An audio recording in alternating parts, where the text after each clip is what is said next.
और अपनी सारी चीज़ों को साइड पे रख के उस हस्ती से मुलाकात करने जा रहा है जिसके कंट्रोल में एक एक ज़र्रा है, एक एक एटम है। व्हाट डू यू थिंक आपके काम नहीं होंगे? व्हाट डू यू थिंक आपका जो टाइम है उसमें बरकत नहीं आएगी? व्हाट डू यू थिंक आप रिलैक्स नहीं होंगे? तो ये क्रक्स है, हमारी पूरी क्लासेस का क्रक्स ये इस एक वाक़े में है। और मैंने आपको बताया, मैं भी एक आम इंसान हूँ, मुझ पे भी सुस्ती छा सकती है, मैं भी अक्सर डिमोटिवेट हो सकता हूँ, मेरी भी वही सारी मसरूफियात हैं जो आप सब की हैं। लेकिन इस सब को साइड पे रख के हमने क्या करना है? हमने नमाज को प्रेफरेंस देनी, हमने अल्लाह सुब्हानहू व तआला को प्रेफरेंस देनी है। So that's my message to you. यहाँ से मैंने कहा क्लास का आगाज़ करते हैं। बड़ा इम्पॉर्टेंट है ये समझना कि अगर हम वक्त में बरकत चाहते हैं अपने, और अगर हम अपने मामलात को सुलझाना चाहते हैं, तो बस एक ही हस्ती है जिसके आगे झुकें, जिसको सजदा करें, वही हस्ती मामलात को सुलझाने वाली है, वही हस्ती टाइम में बरकत डालने वाली है। तो आई होप कि इंशाल्लाह this will be a comprehensive lesson for all of us. Now coming to the हदीस, मैंने शुरू में आपको बताया था आज मैं आपको वो हदीस सुनाने वाला हूँ जो आपने हो सकता है कई बार सुनी हो, बट जिस कॉन्टेक्स्ट में हम बात करने वाले हैं, it will give you a lot to ponder upon inshallah ta'ala. So the hadith is in Shu'ab al-Iman, it is also in Bahiki, and it is declared Sahih according to Imam al-Albani.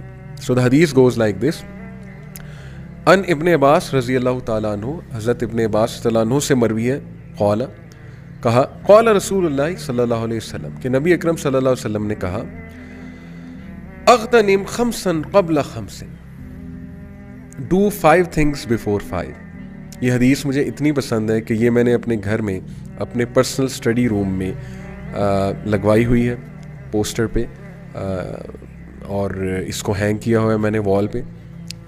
हदीस क्या है कि take advantage of 5 things before 5। Number 1, शबाबका क़ब्ल हरमिका। Number 1 on our list which रसूलुल्लाह सल्लल्लाहु अलैहि वसल्लम said, your youth before your old as.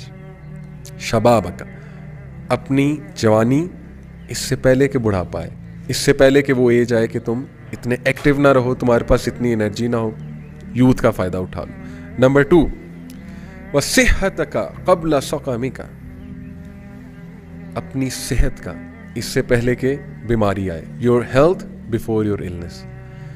मतलब कि इस हदीस पे अगर आप गौर करें ना, तो ये थिंग्स दैट मैटर जो मेरी सीरीज़ है, जो क्लास है, ये उसका क्रक्स है ये हदीस। सिर्फ इस हदीस को ले लें, जैसे वो इमाम शाफी ने कहा ना कि सिर्फ सूरह अल असर को ले लें तो आपको सारी बात कुरान की समझ आ जाएगी। आप सिर्फ इस हदीस को ले लें, आपको थिंग्स दैट मैटर जो मैंने सीरीज़ बनाई इसीलिए बनाई कि आज के मटीरियलिस्टिक दौर में हम अपनी सोच को तब्दील करें, हम वो लोग बने जो आज के दौर में इंशाल्लाह रूहानियत को रिवाइव करेंगे और इंसानों की बेहतरी के लिए रिवाइव करेंगे। कि रूहानियत हमारी नीड है, और हम जो सफ़र कर रहे हैं, the suffering soul of the scientific age, ये बाकायदा एक ऐसे भी है। तो इस कठिन दौर में हम लोगों को सलूशंस दें इंशाल्लाह। तो ये दिस इज़ द हदीस, this is the crux of everything I said.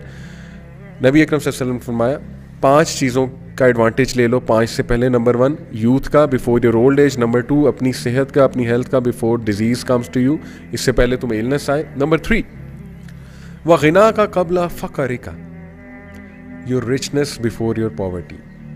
अपनी रिचनेस का, तुम्हारे पास जब चीज़ें हैं, तुम्हारे पास सेविंग्स हैं, तुम्हारे पास पैसे हैं, तुम्हारे पास खर्चने के लिए माल है, इससे पहले कि तुम पे कोई टफ़ टाइम आए, तुम पे गुर्बत आए, उस हालत का एडवांटेज ले लो। इसके पीछे क्या फ़लसफ़ा है, कम टू इट।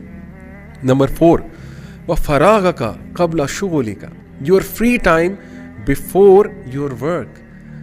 इससे पहले कि बहुत सी जिम्मेदारियाँ हैं, इससे पहले कि तुम बहुत बिजी हो जाओ, इससे पहले कि तुम खप जाओ ज़िंदगी की दौड़ में, पैसे कमाने की दौड़ में, फ्री टाइम का फ़ायदा उठा लो। वो टाइम जिसमें तुम्हारे पास कोई और एक्टिविटी करने के लिए नहीं है, उसका फ़ायदा उठाओ। नंबर 5, व हयात का क़ब्ल मौत का। ओवरऑल ये एक बात है कि your life before your death, अपनी ज़िंदगी का फ़ायदा उठा लो इससे पहले कि मौत आ जाए और फिर रिग्रेट्स हों, और फिर इंसान हाथ मलता रह जाए। जैसे कुरान में कितने रिग्रेट्स हैं, कुरान में यहाँ तक एक रिग्रेट मेंशन किया हुआ है गुनाहगार का कि हाय काश ये सूरह फुरकान में मैं फ़लाँ और फ़लाँ को दोस्त ना लेता, यू कैन रीड इट। तो इस तरह के रिग्रेट्स इंसान के, कभी आप ओल्ड एज हाउस जाएं, कभी आप हॉस्पिटल जाएं, वहाँ अयादत करें बूढ़े लोगों की, मतलब कि आपकी फैमिली में तो ऐसे लोग होंगे, जाहिर है, आप उनके पास बैठें, उनके पर्सपेक्टिव से लाइफ को देखें, समझने की कोशिश करें। डेफिनेटली उनके कुछ रिग्रेट्स होंगे, डेफिनेटली उनके पास बहुत सी नसीहतें होंगी, जो मिस्टेक्स उन्होंने कमिट की हैं उसके हवाले से वो आपको एडवाइस करेंगे। ये वही बात है कि अपनी ज़िंदगी का फ़ायदा उठा लो इससे पहले कि मौत आ रही है, और मौत तुम्हें नज़र आ रही है सामने। तो बारी बारी एक एक पॉइंट को अब हम डिस्कस करते हैं अपनी इस्लाह के लिए, अपनी बेहतरी के लिए, थिंग्स दैट मैटर के हवाले से।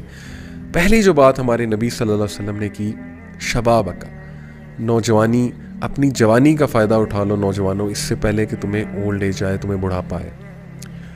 सबसे पहली बात सोचने की ये है कि बहुत से लोग ये समझते हैं, उन्होंने ना एक अपनी लाइंस ड्रॉ की हुई हैं। हमारी क्या सोच है एवरेज बंदे की, ये मेरी भी ऐसी थी, जब तक दीन का फ़लसफ़ा मुझे नहीं पता था मेरी भी यही सोच थी। वो क्या थी? वो ये थी कि जी जवानी मज़ा करने के लिए, फिर प्रोफेशनल लाइफ जो है वो ज़ाहिर है शादी होती है, बच्चे होते हैं, उसमें एक और एस्पेक्ट आ जाता है लाइफ का, और ये सब कुछ कर करा के कैरियर बना के अपनी मटेरियल ग्रोथ करके फिर जब बुढ़ापे में जाते हैं तो तब इबादत की जाती है। और ये कॉन्सेप्ट बाकायदा हमारी सोसाइटी में इस वक्त इतना इस हद तक राइज है कि 95% लोग इस फ़लसफ़े पे ज़िंदगी गुजार रहे हैं कि क्या जवानी मज़े के लिए, जो मर्ज़ी करो, कौन सा मर जाना है, कौन सा कोई मौत आ जाएगी, बाद में रिपेंट कर लेंगे, बाद में देखी जाएगी, इबादत का टाइम बुढ़ापा है। और फिर कैरियर फोकस्ड हो जाते हैं सारे लोग, career, how to make more money, how to do savings and stuff. ठीक है, इसको मैं गलत नहीं कह रहा, लेकिन मकसद ही ये बन जाता है ना। और अगेन वही बात कि बुढ़ापे में जाके फिर जब काम ही कोई करने को नहीं है, जब रिटायरमेंट हो गई, तब तफसीर भी पढ़ते हैं हम, कुरान भी पढ़ते हैं। तब जब हम तफसीर पढ़ते हैं और कुरान पढ़ते हैं तो हमें रियलाइज़ होता है कि यार अब मैं क्या करूं, मैंने क्या पढ़ लिया है। क्योंकि Quran is a revolutionary book, Quran आपके अंदर रेवोल्यूशन जगाता है। तो कितना ही अच्छा है कि यूथ में कुरान पढ़ा होता, यूथ में कुरान समझा होता, जब रेवोल्यूशनरी जज्बात आपके पीक पे होते हैं, जब आप कुछ कर सकते हैं, आप में एनर्जी होती है, जब आप सोसाइटी को बहुत ज़्यादा इनपुट दे सकते हैं, जब आप वर्क प्लेस पे बहुत इनपुट दे सकते हैं। People love vibrant young people, they like to listen to them, you know, they like to sit with them. तो कितना ही अच्छा होता कि आप जवानी में ही कुरान समझ लें, कितना ही अच्छा हो, कितना ही अच्छा हो कि आप जवानी में ही इंटेलिजेंट हो जाएं, बजाय के धक्के खा के और ज़ाहिर है फजूल चीज़ें ट्राई करके, उनका एक्सपीरियंस लेके बाद में वो चीज़ें समझने की।